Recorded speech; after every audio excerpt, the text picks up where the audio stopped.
Rumors have begun to surface that Sony is working on a PlayStation 6 portable to come out alongside with their next gen consoles. And as someone who has been covering handheld gaming for a few years now, I'll be honest, I'm not surprised whatsoever. Portable gaming has had somewhat of a revitalization in the past few years.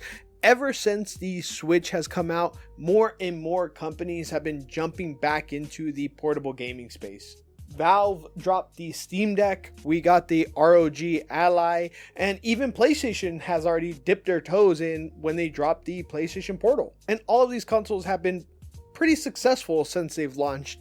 And as I mentioned in my previous Switch 2 video, the PlayStation Portal was scalped for months after its launch. And even though that doesn't necessarily prove that it is a good product, it proves that people were excited about it, that there was hype for it, and at least enough people thought that they would make money for scalping it. So the industry and consumers have proved there is an interest for portable gaming in 2025 and so on. But that being said, these rumors seem to suggest that the next iteration of portable consoles from PlayStation are moving away from the Portal and into a more traditional handheld like the PSP and the Vita. And again, guys, these are all just rumors. Nothing has been confirmed officially, so take everything you hear with a grain of salt. Obviously, a lot can change, but it's still fun to speculate and discuss what a new PlayStation Portable will actually be like. Don't forget to like and subscribe, and let's jump into these rumors. Okay, so from my understanding, there's like one guy leaking all of this information, and his name is Kelper L2.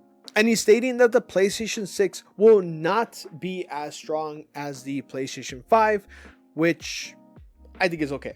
At least it makes sense to me. I think that we've gotten to a place with handhelds right now that if you made them more powerful, the battery life would be so atrocious, they wouldn't last more than an hour. And in my opinion, battery life has been the crux of handheld consoles since they've started to re-release, again, since the Switch.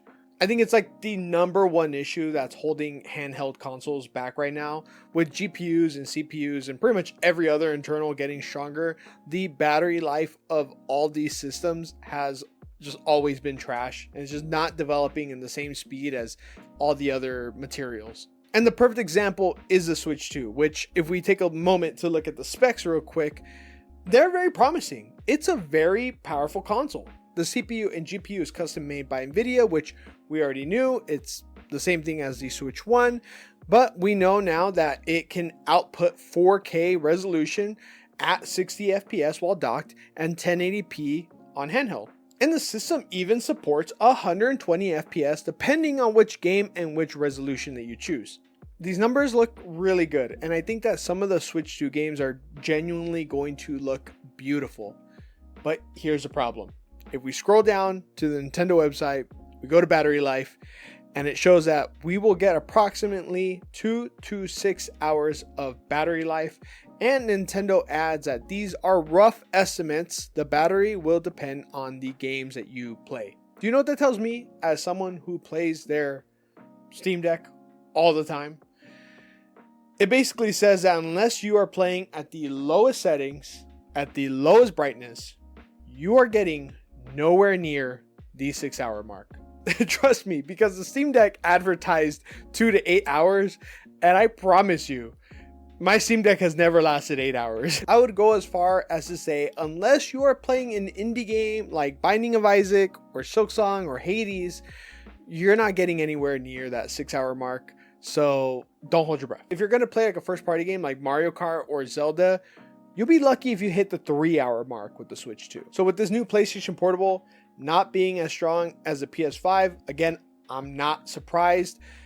If it was as strong as the PS5, which I'm not doubtful that they could do, the battery life would just be so bad. It would be a huge PR problem that your system lasts half an hour. It would be a problem. Okay, so I understand why they are aiming for like a PlayStation 4 Pro power level. I think if they actually do pull this off, it would be very similar to the Switch 2. I've just come to accept that battery life is a problem for these systems. So whenever I travel with my Steam Deck, I have a power bank with me, and it's basically connected the entire time. It's just the reality of it, especially if I know I'm going to play a game that's going to use up a lot of battery like Elden Ring or Monster Hunter. I just have it ready to go, because if I don't have it, I know it's going to last like an hour and a half, 2 hours max. And that's like no time. This issue becomes a much smaller problem when you're actually at home and have like a charger accessible to you at all times. But at that point, I could just play on my computer. So, there's like a balance to it. So the power of the PlayStation 6 Portable doesn't bother me at all. The system isn't supposed to be released until sometime in 2027, 2028. So I'm hoping by then we have some decent development with battery life. I'm hopeful. I'm hoping that they find like a decent balance. Obviously, I want to get my hands on a Switch 2 to see how long it really lasts. I'll be able to speak a little bit more on what I think this would play like. As of right now, what I'm seeing here, it's going to be very similar to the Switch 2. And I'm just hoping that it has a better battery life than the Switch 2. They have time. They have time to figure it out. So, fingers crossed. Rumors also state that the PlayStation 6 will once again be powered by AMD. Last year, it was confirmed that Intel had bid to produce Sony's next console, but ultimately lost to AMD due to a dispute at Intel over how much profit the company would make for each chip sold to Sony, which led Intel to not be able to decide on a price. So naturally, Sony stuck with AMD. Okay, so we have a rough estimate of power. We know who will develop the chips for the system, and we have a decent idea of what the battery life would look like. So what does that mean for Sony and the gaming industry as a whole? Well, if the portable version of the PlayStation 6 is launched alongside with the PlayStation 6, that means that developers do make sure that their games run on both. I would assume yes, because I doubt they'll have a 3DS Wii situation going on. It's definitely not going to be like the Steam Deck, where not every single game that comes on Steam works on the Steam Deck. This is more of a home console thing, and just there's not the same. So yes, games will have to run on both systems, but I personally don't think that's a huge problem. I think we are getting to the point graphically where things are going to start slowing down a lot. The jump from PlayStation 5 to PlayStation 6 is going to be very similar to the jump that we had from 4 to 5. It's going to look prettier for sure, but it's not going to blow us away like the jump from PS2 to PS3 did. So Sony's going to have the challenge on having their games look really, really pretty on their home console, but run very well on their portable console. I think gamers are okay with their portable version of their games not looking as nice, as long as they run well. They just want it to run at a steady FPS and look decent. I know that's the most important thing for me when I play a game on handheld. For example, I have 100 hours on Witcher 3 on my Switch. I love that version of Witcher 3. It looks horrendous. I'm not gonna lie to you. It's not pretty, but it runs at a steady 30 FPS and it looks decent enough for me to just enjoy Witcher 3.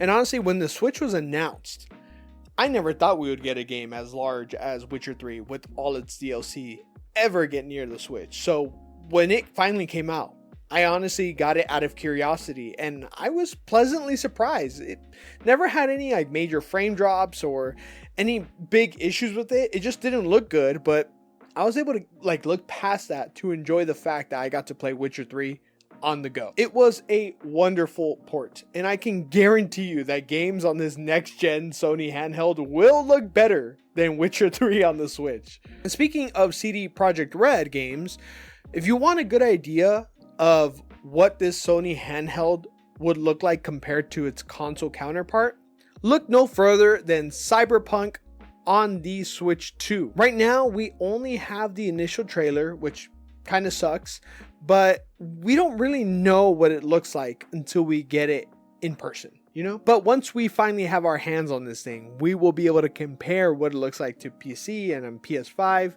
and that's where we're going to be able to have an idea of what PlayStation Portable handheld look like. Because Cyberpunk is one of those games that can look like the most beautiful game you have ever played on a high-end PC, but still be playable on like a PS4 kinda. And a lot of people may be concerned that having to develop for a handheld and a home console may hold back a whole generation of consoles. And while somewhat true, it's already happening for current gen consoles. Not only were games coming out for like the PlayStation 4 for the longest times, but developers still have to make games run on the Xbox Series S, which is like just a tad bit stronger than the Xbox One. So in some ways, the industry has already been held back with systems that are out now, and we still have amazing looking games on current gen. I don't think I need games to get prettier. I just want good and fun and well optimized games. So I'm not worried about it. I don't need like super hyper realistic graphics. Just make fun games that I can also play on the go. I'm cool with that. So I am overall excited to see what Sony cooks up with this portable system. I love to see competition in the handheld market. We need it, but it's a huge win for me as someone who absolutely loves playing all of their handheld systems and loves having the opportunity to play games on the go when he can. This is good. This is really good news. Anyways, those are my thoughts. Let me know what you guys think. Will you guys buy a new PSP? What features do you guys want to see in this upcoming system? Let me know in the comments down below. Thank you. Peace.